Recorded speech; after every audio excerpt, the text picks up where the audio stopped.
കൂട്ടുകാർക്കും കർത്താവായ യേശുക്രിസ്തുവിൻ നാമത്തിൽ എൻ്റെ സ്നേഹവന്ദനം. പ്രാർത്ഥിക്കുന്നതിൽ സമയത്തിന് വളരെ പ്രാധാന്യമുണ്ട്. പലരും എപ്പോൾ വേണമെങ്കിലും പ്രാർത്ഥിച്ചാൽ മതി എന്ന് അഭിപ്രായപ്പെടുന്നു. എന്നാൽ പ്രാർത്ഥനയ്ക്ക് ചില സമയങ്ങളുണ്ട്. ദൈവം നമ്മുടെ നിലവിളി ശ്രദ്ധിക്കുവാൻ ചില പ്രത്യേക സമയങ്ങൾ വളരെ അനുയോജ്യമാണ്. ഏതാണ് ആ പ്രത്യേക സമയങ്ങളെന്ന് ഈ വീഡിയോയിൽ നമുക്ക് നോക്കാം. പ്രധാനമായും 3-ാം യാമവും 4-ാം യാമവും പ്രാർത്ഥനയ്ക്ക് ഏറ്റവും നല്ല സമയമാണ്. ദൈവിക അരുളപ്പാടുകൾ മനുഷ്യന് ലഭിക്കുന്ന യാമങ്ങളാണ് 3-ാം യാമവും 4-ാം യാമവും. 3-ാം യാമം രാത്രി 12 മണി മുതൽ വെളുപ്പിന് 3 മണി വരെയുള്ള സമയമാണ്. 4-ാം യാമം വെളുപ്പിന് 3 മണി മുതൽ വെളുപ്പിന് 6 മണി വരെയുള്ള സമയമാണ്. 3-ാം യാമം എന്നത് പിശാചിൻ്റെ യാമം എന്ന് അറിയപ്പെടുന്നു. കാരണം പൈശാചിക ശക്തികൾ ശക്തി ആർജിക്കുന്ന സമയമാണ് ഈ സമയം. ഈ സമയത്ത് നിങ്ങൾ പ്രാർത്ഥിക്കുന്നത് ഒരു ആത്മീയ യുദ്ധമാണ്. 4-ാം യാമത്തിലെ പ്രാർത്ഥന, അതായത് വെളുപ്പിന് 3 മണി മുതൽ വെളുപ്പിന് 6 മണി വരെയുള്ള സമയം, ഇതിനെ ദൈവത്തിൻ്റെ യാമമെന്ന് അറിയപ്പെടുന്നു. ഈ സമയം നിങ്ങൾ പ്രാർത്ഥിക്കുകയാണെങ്കിൽ നിങ്ങളുടെ പ്രാർത്ഥന ദൈവസന്നിധിയിൽ വേഗത്തിൽ എത്തിച്ചേരും. 4-ാം യാമം ദൈവദൂതന്മാർ ഭൂമിയിൽ ഇറങ്ങി വരുന്ന സമയവും ദൈവദൂതന്മാർ പൈശാചിക ശക്തികളുമായി യുദ്ധം നടത്തുന്ന സമയവും കൂടിയാണ്.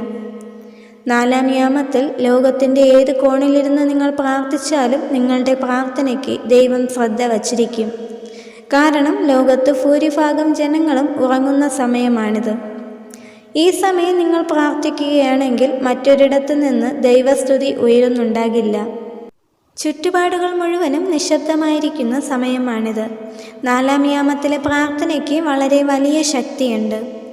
ഒരു പ്രത്യേക ആത്മീയ അനുഭവം നിങ്ങൾക്ക് അനുഭവിച്ചറിയുവാൻ സാധിക്കും. എത്ര പ്രാർത്ഥിച്ചിട്ടും മറുപടി ലഭിക്കാത്ത നിങ്ങളുടെ പ്രാർത്ഥന ആവശ്യങ്ങളുണ്ടെങ്കിൽ ആ ആവശ്യത്തെ 4-ാം യാമത്തിലെ പ്രാർത്ഥനയിൽ ഉൾപ്പെടുത്തി നോക്കൂ. വലിയ അത്ഭുതങ്ങൾ നിങ്ങൾക്ക് കാണുവാൻ കഴിയും. യഹൂദന്മാർ പ്രാർത്ഥിക്കുന്നത് ദിവസവും 3 നേരമാണെന്ന് ബൈബിൾ വ്യക്തമാക്കുന്നു. കൂടാതെ കിഴക്ക് ജെറുസലേമിന് നേരെ കിളിവാതിലുകൾ തുറന്നു വച്ചാണ് യഹൂദന്മാർ പ്രാർത്ഥിക്കുന്നത്. ദാനിയേൽ ഇപ്രകാരം പ്രാർത്ഥിച്ചിരുന്നുവെന്ന് ദാനിയേലിൻ്റെ പുസ്തകം 6-ാം അധ്യായം 10-ാം വചനത്തിൽ പറയുന്നു. 3 എന്ന സംഖ്യയ്ക്ക് വളരെ പ്രത്യേകതകളുണ്ട്. 3 മണി സമയം അനുഗ്രഹിക്കപ്പെട്ട സമയമാണ്. നിങ്ങളുടെ എത്ര പ്രാർത്ഥിച്ചിട്ടും മറുപടി ലഭിക്കാത്ത ആവശ്യങ്ങൾ 4-ാം യാമത്തിൽ, അതായത് വെളുപ്പിന് 3 മണി മുതൽ വെളുപ്പിന് 6 മണി വരെയുള്ള സമയത്തിൽ പ്രാർത്ഥിച്ചാൽ പെട്ടെന്ന് ഫലം ലഭിക്കും. നിങ്ങളൊന്ന് പ്രാർത്ഥിച്ചു നോക്കുക. 4-ാം യാമത്തെ മോസ്റ്റ് പവർഫുൾ ടൈം എന്ന് പറയപ്പെടുന്നു.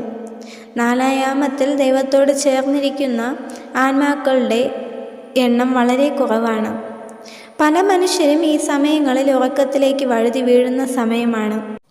സാത്താൻ സേവ ആരാധനകൾ നടക്കുന്ന സമയം കൂടിയാണിത്. പൈശാചികമായ ആരാധനകൾ, മന്ത്രവാദം, ആഭിചാരങ്ങൾ എന്നിവ കൂടുതൽ നടക്കുന്ന സമയമാണ്.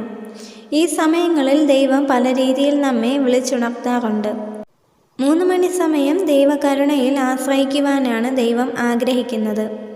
ദൈവിക അനുഗ്രഹം പ്രാപിച്ചെടുക്കുവാൻ നിങ്ങളുടെ ജീവിതത്തിൽ നന്മകൾ കൊണ്ടുവരുവാനും അഭിവൃദ്ധി പ്രാപിച്ചെടുക്കുവാനുമുള്ള അനുയോജ്യമായ സമയമാണ് 3 മണി സമയം. വെളുപ്പിനെ 3 മണി സമയം ഉണരുന്നുണ്ടെങ്കിൽ ദൈവം എന്തോ നമ്മോട് ആവശ്യപ്പെടുന്നുണ്ട്. അത് ഏതെങ്കിലും ഒരു ആത്മാവിൻ്റെ അല്ലെങ്കിൽ മനുഷ്യൻ്റെ വിടുതലിന് വേണ്ടിയുള്ള പ്രാർത്ഥനയാവാം. 3 മണി സമയം പ്രാർത്ഥനയ്ക്ക് ഏറ്റവും യോജിച്ച അത്ഭുതകരമായ സമയമാണ്. 3 മണിക്ക് നിങ്ങൾ ഉറക്കത്തിൽ നിന്ന് തന്നെ ഉണർന്നാൽ ഒന്നാമതായി നിങ്ങൾ മനസ്സിലാക്കേണ്ടത് ദൈവം നമ്മോട് എന്തോ സംസാരിക്കുവാൻ ആഗ്രഹിക്കുന്നുണ്ട് എന്നാണ്. രണ്ടാമതായി എന്തോ രഹസ്യം ദൈവം അവിടെ നമ്മോട് കൈമാറുകയാണ്. മൂന്നാമതായി ദേശത്തിനു വേണ്ടി, ദേശത്തിലെ ഏതോ ഒരു ആത്മാവിൻ്റെ രക്ഷയ്ക്ക് വേണ്ടി പ്രാർത്ഥിക്കുവാനുള്ള ദൈവിക ആഹ്വാനമാണ്. 3 മണിക്ക് നിങ്ങൾ പ്രാർത്ഥിച്ചാൽ വളരെ വേഗത്തിൽ നിങ്ങൾക്ക് പ്രതിഫലം ലഭിക്കും. ദൈവം തിരഞ്ഞെടുത്ത വ്യക്തികൾക്കാണ് ദൈവം ഈ രഹസ്യങ്ങൾ കൈമാറുന്നത്. 4-ാം യാമത്തിൽ നിങ്ങൾക്ക് ദൈവിക രഹസ്യങ്ങൾ വെളിപ്പെട്ടാൽ അതിനെ ഓർത്ത് നിങ്ങൾ പ്രാർത്ഥിക്കണം. ആദ്യമായി നമുക്ക് ഈ രഹസ്യം വെളിപ്പെടുത്തി തന്ന ദൈവത്തിന് സ്തോത്രം ചെയ്യുക എന്നത് വളരെ പ്രധാനപ്പെട്ട കാര്യമാണ്. ദൈവത്തിന് മഹത്വം കൊടുപ്പാനും ഹല്ലേലൂയ സ്തോത്രം അർപ്പിക്കേണ്ട സമയം കൂടിയാണിത്. അത് നാം ഇടവിടാതെ ചെയ്യേണ്ടതുമാണ്. ക്രിസ്തു നമ്മോട് പറയുന്നു, എന്നെ മാനിക്കുന്നവനെ ഞാൻ മാനിക്കും. ദൈവത്തെ നാം മാനിച്ചാൽ ദൈവം നമ്മെ മാനിക്കും. അതിനായി ദൈവം നമ്മെ ഏവരെയും സഹായിക്കുമാറാകട്ടെ. ആമേൻ.